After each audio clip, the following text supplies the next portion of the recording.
Like he says at the end of this clip, right here, right now. Breaking tonight for the very first time, you're about to hear exclusive new insight into a devastating terror attack from the American heroes who lived to tell about it. It comes as a blockbuster movie about their story is released that could change everything you thought you knew about Benghazi and directly impact the 2016 race for the White House. Welcome to the Kelly File, everyone. I'm Megyn Kelly. This past weekend, Paramount Pictures released 13 Hours, The Secret Soldiers of Benghazi. It tells the minute-by-minute account of the men who risked everything to save their fellow Americans from terrorists 11 years to the day after 9/11. And it happened in the shadow of the 2012 presidential election. When it was all over, 4 Americans had lost their lives. But if not for the men who say they defied direct orders to stand down and not help, even more could have died. Here is an exclusive clip, new, from the just released film. How many?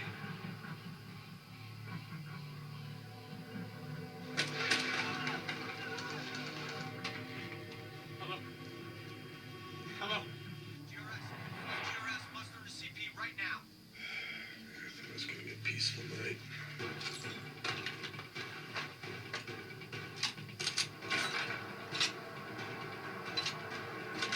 No, we need more information than that. We got Chief. How many? 20 to 40 attackers, state personnel is separated in several positions.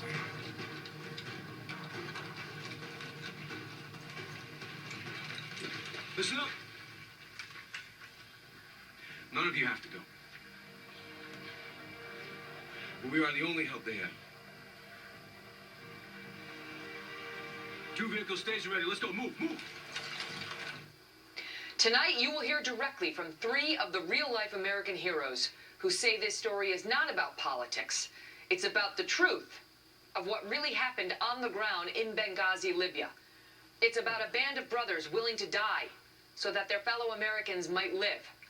Our exclusive sit-down with them is moments away.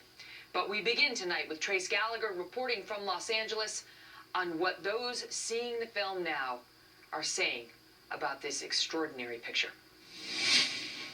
Megyn, the film is based on the best-selling book 13 Hours, the inside account of what really happened in Benghazi, co-written by security contractors who on 9/11/2012 were in Benghazi at the CIA station called the Annex.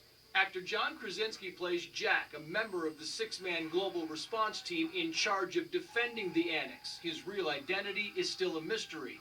In the controversial book and movie, the team says they were told to stand down 3 different times on the night of the attack, an order that they blame for the death of all 4 Americans killed that night. Put over for inspection. Sorry, sir, I can't do that. Put over for inspection. Call it the power of the motion picture, but experts say in the next few weeks, the public will learn more about Benghazi from this movie than they have in the past 3+ years of congressional hearings and news reporting. Anything from the movie surprise you? Did you learn any new details at all watching this? I had no idea that so much took place at the Annex, and what they had to fend off there was just incredible. Didn't look like where they were was very safe, and you know, they should have had more support. My stomach's still churning when you actually see it. I mean, to see what our men and women go through. As you watched the movie, did you think there could be political ramifications, that this could affect Hillary Clinton? Absolutely. Because she was the Secretary of State, right? She should have been on the phone. There should have been some communication with them. I think there's a lot of answering to be done. This coming back after it has been pretty much swept under the rugs is going to have a major impact on the election and on her future as a politician. That certainly would impact my vote going forward. It's key to point out the team's station chief tells the Washington Post the stand-down order is fiction and the film is flat out wrong. The CIA goes further, calling the movie, quote, shameful and a distortion of the events and people who served in Benghazi that night. Megyn. Before we get to our exclusive interview, we want to give you a little more background on the men you are about to meet, on what motivated them, and on why they decided to tell their story. Take a look at this. My name is Christian Peranto, and my call sign was Tonto. And I was with the 2nd Battalion, 75th Ranger Regiment. I was in Bravo Company. Name's John Tigan, former Marine. Did 4 years with the 3rd Battalion, 7th Marines. My name's Mark Geist. My call sign's Oz. I was in the Marine Corps for 12 years. I was in Benghazi for about 30 days when the attack happened that night. Hey everybody, this is Jack Silva. Jack. It's our 3rd contract together, so he knows the drill. We had the DB, former Marine, Jack, who was a SEAL, and then Roan, he was a SEAL. It was a good crew. 13 hours just tells the minute-by-minute story of what happened that night. Try to get what we all did and what we went through. We as a team decided that the story that wasn't being told out there was what actually happened that night, and so we felt compelled to make sure the story gets out there the right way. It's not about the politics, it's the story of what happened on the ground. GRS stands for Global Response Services. We're mainly used in high-threat areas. We are the security element for the Central Intelligence Agency, and we just provide protection in austere environments.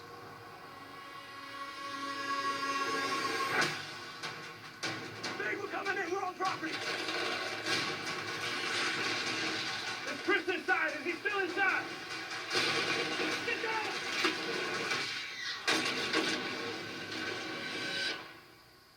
All of us were former military, spec ops guys or Marines. You're working with some of the top guys in their respective services. 13 hours was how long we were in the fight that night. The state guys, we just heard them on the radio say, hey, if you guys don't get over here, we're all gonna die. And we just kind of looked at each other and said, we gotta go now. None of you have to go. But we are the only help they have.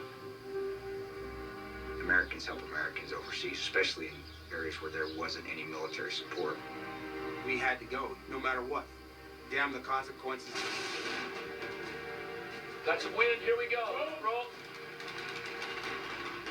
Our director is Michael Bay. He's been very respectful to us. Did you hear what Tig, this fella right here on the screen, said a minute ago? Some of the top guys in the U.S. military is who he was working with. Seriously, and he's got us involved. Michael has that vision of what he wants, and he's doing it in a way so it's as accurate as possible. Ready and go. You won't touch. My teammates did so many amazing things, and it's a story of the battle. It's a story of a lot of sacrifice that went on.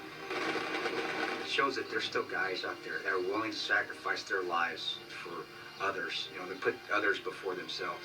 Very good. Got it. Beautiful. Did you hear what he also said? Actually, you ought to watch this and rewind it and watch it another time or two. But the CIA said that these 3 guys and others that they worked with were disgraceful, dishonest. Do you know a Marine or a Special Forces guy that you would call to his face a fucking liar? On the other hand, CIA, political folks, Hillary Clinton. You got 2 sides of the table. Who you believe? Joining me now, 3 of the heroes who saved dozens of Americans that night. Mark Geist, known as Oz, Chris Peranto, who goes by Tonto, and John Tigan, also known as Tig. Thank you all so much for being here. Tonto, let me start with you. Sure. How true to life is the film? Example, when I walked out of the theater after I saw it, I felt just drained. Like there was a big hole inside me. And it was because I really virtually went back to Benghazi when I was watching it. And I missed it so much that it was a part of me that I relived on the screen, and I realized how much I've been missing over these last 2 years. You missed it? I do. I miss. What do you mean? The film depicts absolute hell. It's not. It's amazing being with your brothers and fighting in them. Geez, I don't know. It's weird. Being there and being with them and having the faith that you're going to defeat all the obstacles. And I relive it. You know, usually don't get like this. So no, it brought home a lot of the truths that we went through, and a lot of the like I said, the brotherhood is the best way I can explain it. So yeah, I miss it immensely. I sacrificed a lot to get to this point, and one of it's the job that I really, really loved. And yeah, I'd go back there in a heartbeat. The movie and the book takes the viewer and the reader through the story of Benghazi, so our viewers are up to speed. It starts off at the diplomatic outpost, the so-called consulate, where Ambassador Chris Stevens was, and the attack on that compound that was not caused by a video, where RPGs and mortars and so on are set off, and Ambassador Chris Stevens dies due to smoke inhalation, along with Sean Smith. Yep, Sean. These guys, in the meantime, are off at the CIA annex, another post that's less than a mile away, chomping at the bit, saying, "Send us, send us." Now listen to this. This is where Hillary disagrees. This never happened. And Obama says, this never happened. Some CIA higher echelon, strongly tied to political ties, say, never happened. These three guys say it happened. Hear the distress calls. You can hear the radio calls of the State Department personnel saying, we're going to die, we're going to die, we're going to die. The CIA station chief, where you were at the time, told you repeatedly, according to the movie, stand down. We saw that in the trailer. Use the words, stand down. Is that how you remember it? Yeah, I mean, it was him. It was the chief of base, the deputy chief, and our team leader there standing on the front porch, and when he told me to stand down. Ultimately, the movie depicts you guys saying, we're going. And Tyrone Wood specifically saying, and that's quoted in the movie, saying to all of you, it's up to you, but we're the only help they had. Losing the initiative. Stand down! If you do not get here soon, we are all gonna die. None of you have to go. But we are the only help they have. Did that really happen? And that did happen. And the radio call from Alec Henderson coming across saying, hey, if you guys don't all get here, we're all gonna bleep and die. That's word for word. That's what actually spurned us after. And I know there's been conflicts about being the calls at 9:42. I still remember on my watch it being 9:32 when we were first called. But hard nor hair, after 30 minutes of waiting, and Alec comes across and says, if you don't get her, we're all gonna F and die.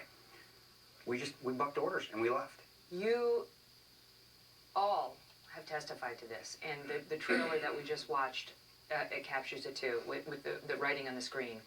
There was no support. If there's one theme that emerges, that is it, that they were left alone. And that's who you want leading this country for the next 4 years. Hillary Clinton. And Obama. Well, he's gone. Not soon enough. To back you up. Throughout the film, you see heroes understanding, based on their experience, that the American military will be there to back them up and support them. And help never came. I mean, for us, for the military to come and support us, the agency, we wouldn't have expected it. But the fact that the U.S. ambassador had been missing probably for about 5 hours before they actually officially, he was considered dead, and they didn't send anything or attempt to push anything that way is pretty crazy. I mean, I would never expect him just to leave the ambassador out there. What did you expect would come? What did you think would show up? Who or what? Up next, the answer to that question, and whether or not the men believe that those who died would be alive today if they had gotten the support they needed. We'll be back with that and more of the story behind those 13 hours in just moments. We're all up for inspection. Sorry, sir, I can't do that.